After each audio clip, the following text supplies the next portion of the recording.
Hello and welcome to another Wrestling Roundtable Discussion podcast. I'm Adam Wilbourn from WhatCulture, joined by the Dadley boys of WhatCulture, Michael Hamblett and Michael Sidgwick, to preview Monday Night Raw. But before we get into that, if you're a fan of this sort of thing, make sure you subscribe to WhatCulture Wrestling on either iTunes or Spotify for daily podcasts where we review Raw, SmackDown, we have roundtable discussions, we have interviews, and we have a round of the week complete with a bloody good quiz, of course, on WrestleCulture.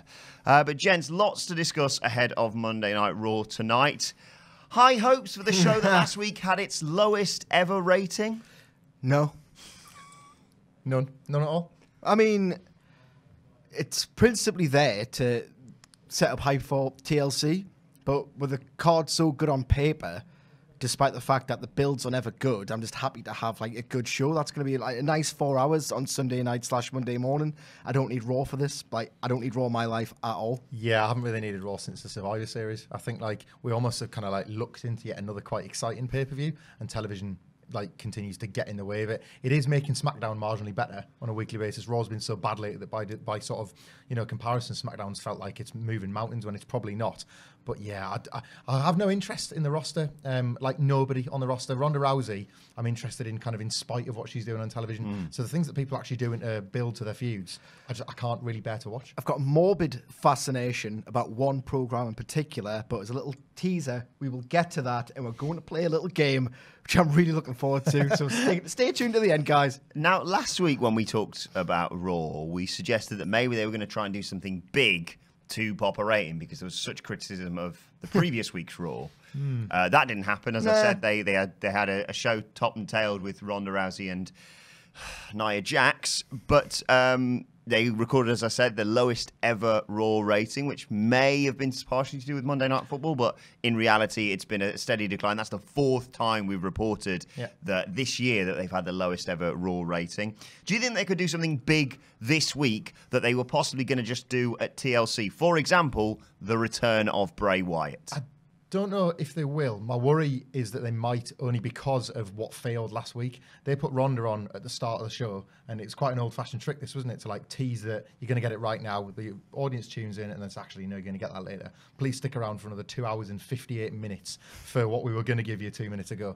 And nobody did. So that worries me a little bit that they'll view either Ronda Rousey or the women's division in general as somehow lesser than, like some of the awful content that you're seeing through the middle of the show. Vince McMahon will look at the rest of his roster and think, well, nobody else can possibly be trusted to pop that number. Let's get the old power walk out and strut out and try and like keep the audience early doors. But I don't really trust them creatively to produce anything. It'd be Vince for the sake of Vince. I don't think there's anything you can slot him into. There's nothing that McMahon's are particularly needed for in storylines at the moment. So my worry is that just thinking that putting their faces out there is going to be a solution to this little decline. Before we get to what you think, we should mention that the last 2 weeks of Raw have effectively been changed on the day by Vince McMahon. 2 weeks ago, it was him saying he wasn't just a huge fan of what they had, so he just sort of ripped it up and wrote it himself. Last week was obviously the passing of George Bush, and he said, or supposedly is meant to have said, he wants a sort of happier show, hence why Finn Balor actually won something. But do you think this week it may be back to the normal of allowing the writers a chance to book ahead of TLC? I've honestly got no idea whatsoever. I mean, he gets crazier by the week. He gets more self-indulgent with stuff that only he can potentially enjoy by the week. I wouldn't be surprised if tonight you're going to see yet another worst version of Raw.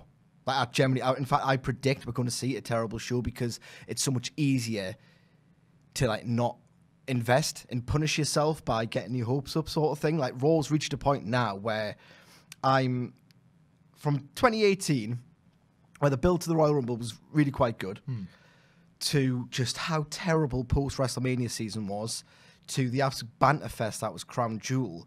Like, it's gone, my fandom's gone completely back on itself to the point now where I morbidly anticipate just how bad it's going to be, and long may this continue because it's more entertaining than how apathetic everything was about 2 months ago. But like it's terrible now, and I like that. The numbers don't even speak to that, do they? You know, that's like, if it'd be one thing if like kind of ratings were on upward trend and we were trying to watch television and see it this bad and think, how are they actually like doing well? How are they bringing viewers in? But they're not. They're even chasing away some of that dwindling core audience. But so without taking sort of enjoyment out out of like the things that, like you say, the morbid curiosities, I'm not sure what like the mainstream audience is even looking at. But we ask, and I think we're going to, at some point, we're going to have to start changing the questions here, because we're asking, what can they do to pop a rating, or what can they do to improve on the worst Raw ever? And this gives them far too much credit. And look at the show, and then look at those questions. Those questions are redundant now. They're incapable of doing good things. Well, at least on the Raw brand anyway. Like, I think we should be asking different questions, like along the lines of, how much worse could it possibly get? How much piss is Drake Maverick going to, like, pour all over Bobby Roode's robe? You know, like, how much worse can it get? That's the question for me. Something I've spotted this year, I know we've like sort of discussed it to the nth degree about certain characters, when they're getting pushed or when they're getting de-pushed even. But I think now it's less about like the storylines that are ongoing and more about the wrestlers that are just happy in their work. Like, you can see Becky Lynch, regardless of the booking, is super confident and like really enjoying what she's doing. Daniel Bryan has had to turn heel to get that fire back, but it's instantly there, isn't it? It's instantly been relit. The night that he challenged AJ Styles was the night that like Daniel Bryan seemed to spring back to life, like one of his kip-ups.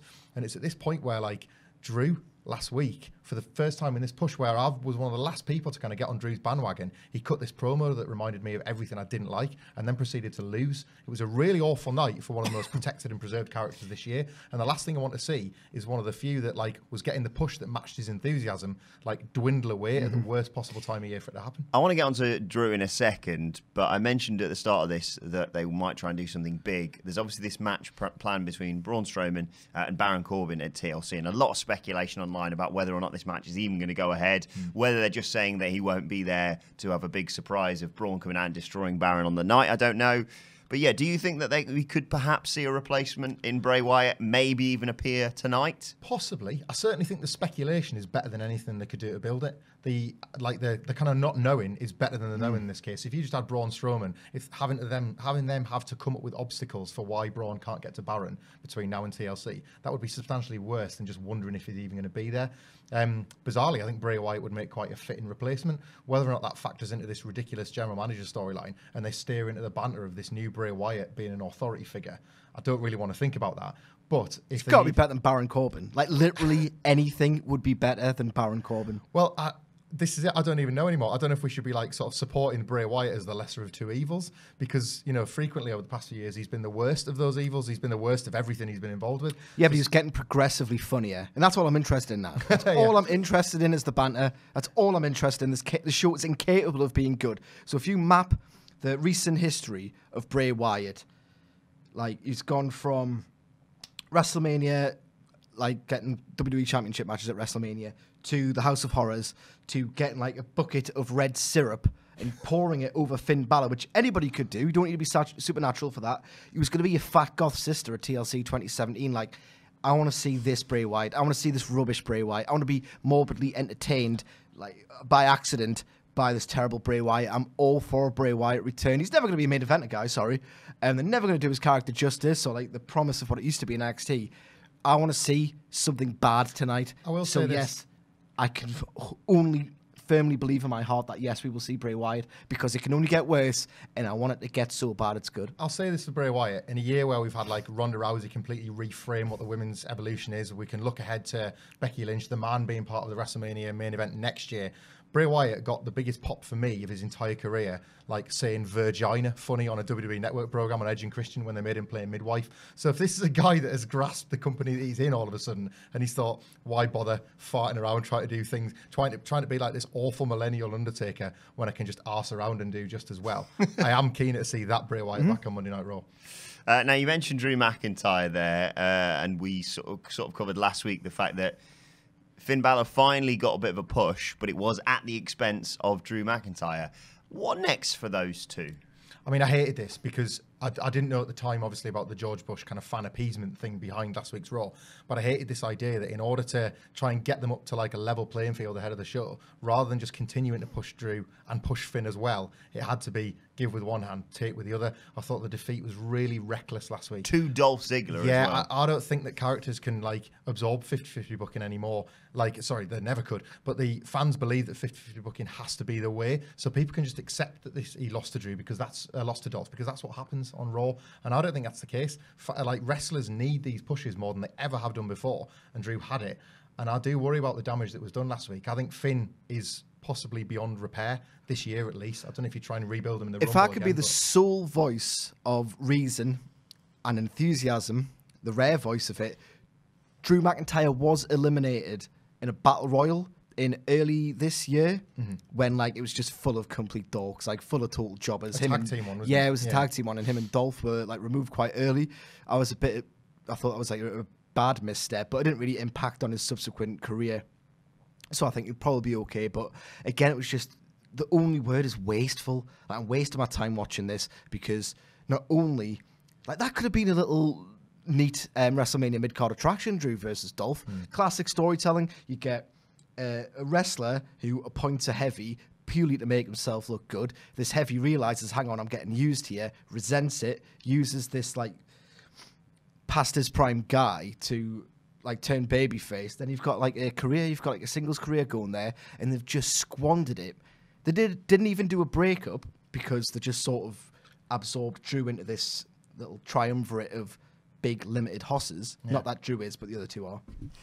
And yeah, so they haven't even broken up, and they've blown off a feud that didn't even happen. And like, this it's week, useless, man. They are useless. he gets his revenge this week because he has to, because it's WWE. You can almost see like him holding up Dolph's head to the camera, looking down and shouting at Finn Balor, because that is long gone, and they just want to erase that defeat already. No feud, no sort of payoff really, just a sort of, he did this to me last week, so I get to do it. I get the last word, so I get to win. But it's not really a win. They missed like at least 2 narrative beats here. Yeah.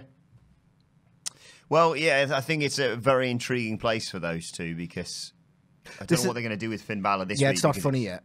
It's such a stop-start booking of him, or a lot of stopping and not a lot of starting, to be perfectly honest. Like, I am here for Finn Balor being like in a torture porn movie by how much he's getting pummeled, but getting told to like it with a big smile. That's bordering on funny for me. I'm only interested in the comedy, the unintentional comedy. But this stuff, it's too raw. Are you excited about the match? Like, are you excited about Finn Balor versus Drew McIntyre? No, because I'm quite worried about this. No, match. I'm not worried about it. I obviously like. I'm not being cynical for the sake of it. Like, I'm going to use precedent for this argument.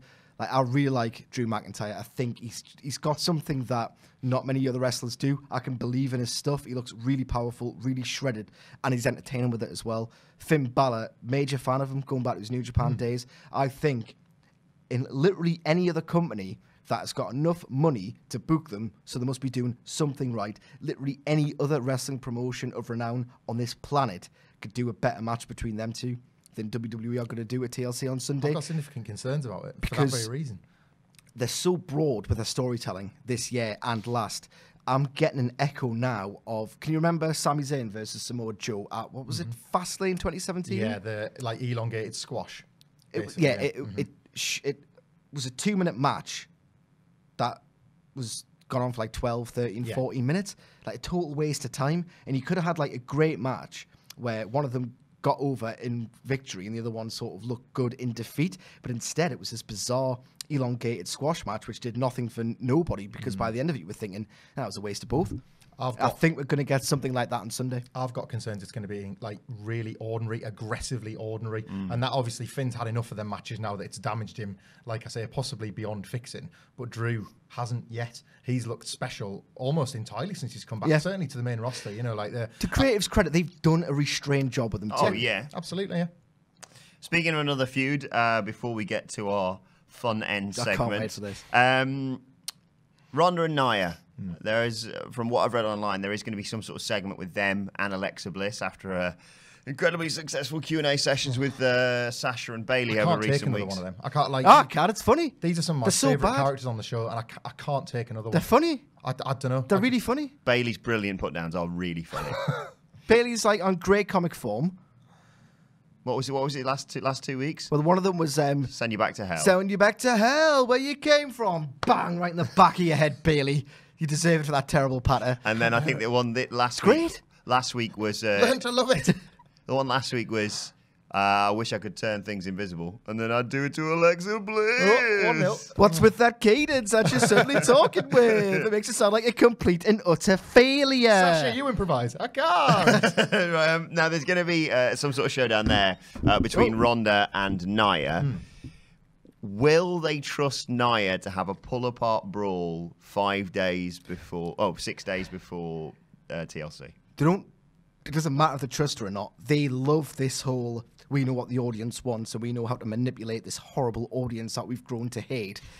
So I think they're obsessed with like meta storytelling nowadays. I generally think they will do a pull apart for the express purpose of making us all absolutely terrified. Because that's what a pro wrestling show should do for fans. I actually think they're just going to deliver it. I think Ronda's going to get a punch in the face here. I think the idea will be not for her to suffer the fate that Becky Lynch did the week before the Survivor Series, but it was on that go-home show that they decided to like allow that big visual to breathe. And I think this time they'll try and create it, whereas last time it wasn't manufactured. This time I think they'll go for it. Nia gets in one good shot. Ronda hits the deck and like sells, tries to get back to her feet and stumbles, and sells like sort of the active and concussion. Ideally, just Nia manages to pull a punch like she was trained to do this time. But I could honestly see that being the lead-in. Do you trust Nia Jax to pull off this spot if it so happens? I have absolutely no hope in her whatsoever. I do not trust her. I get it. People moan, and they've said in the past about us, oh, you're going too hard on Nia or whatever.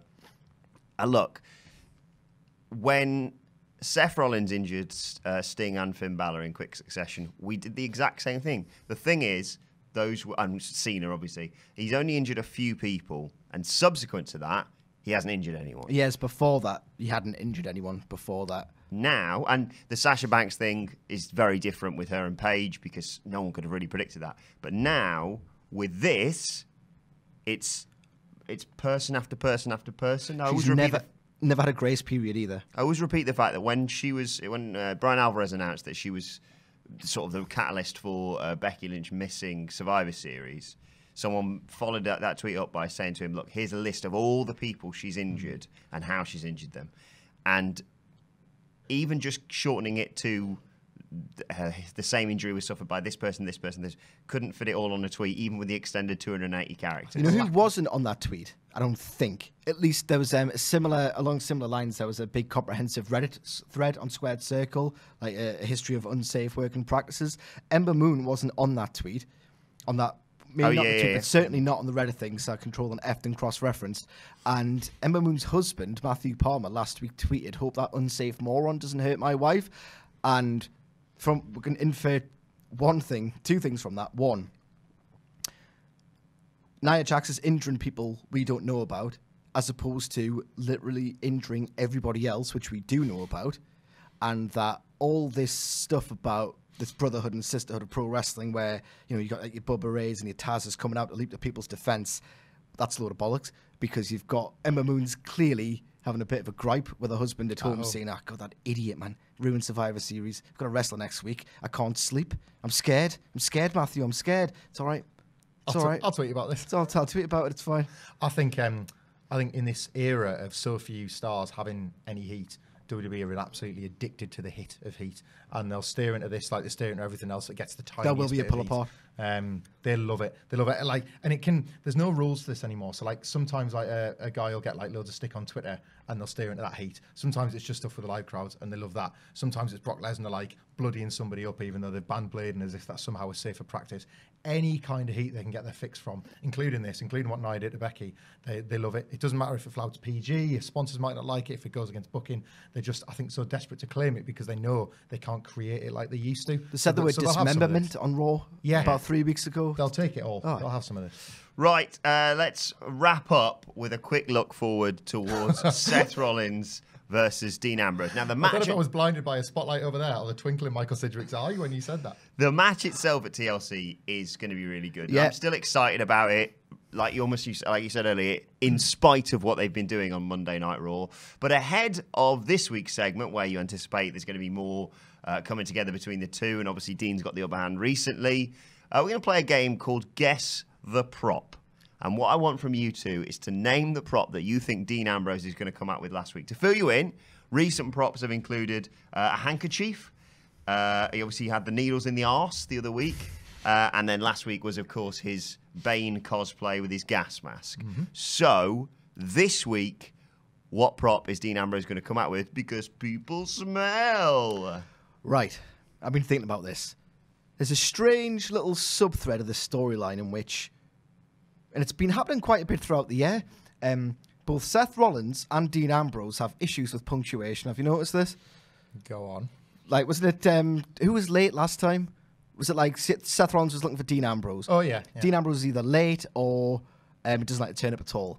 When Seth Rollins was feuding with Dolph Ziggler, didn't he turn up late for Raw one time? Because he had Dean with him. Yeah. Yeah, Dean. So they've got issues with punctuation. So I think what's going to happen is Dean Ambrose, because he can't keep time, is going to turn up late to Raw again tonight after feigning to not come at all.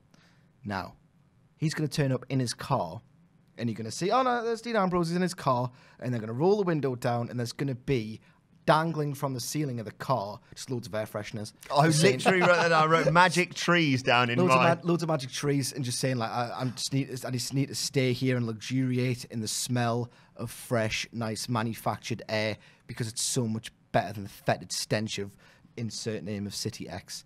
Magic trees is my prop. Magic trees. Well, yeah, so you phrased this to us as like, what prop might Dean Ambrose bring? The only thing I could think of was like the ultimate prop in this entire storyline, and that's Seth Rollins' Intercontinental title. Dean Ambrose pulls it out of a burlap sack, and in a rare bit of dovetailing storyline for Monday Night Raw, gives it to Drake Maverick to piss all over, because that's how little the company and Ambrose himself think of Seth Rollins' prized possession. Like, I don't know if anyone's remembered that this is actually on the line in this dreadful match that's about smells and BO. Where you're wrong there, I'm sorry, is that you're not allowed to acknowledge anybody else except the person you're feuding with, because there's no such thing as like a connective tissue in the narrative. However, all heels are automatically friends. Yeah. So it depends which useless trope is going to win out. So you might have something. What do you think? Well, I was going to say magic trees. I was going to say he's going to come out in some sort of coat made of magic trees or something. You know, we see him in a sort of backstage bit a la Seven when they find the body that he's just put a million magic trees with. So I'm just going to take a nice can of air freshener that he sprays in a small child's eyes. That's what I think the prop is going to be this week. Let us know what prop you think Dean Ambrose is going to bring to Monday Night Raw in the comment section or on Twitter at WhatCultureWWE. And make sure you subscribe to What Culture Wrestling on either iTunes or Spotify for daily podcasts. For more quality content just like that, yeah? You could come out in a bubble. Ooh.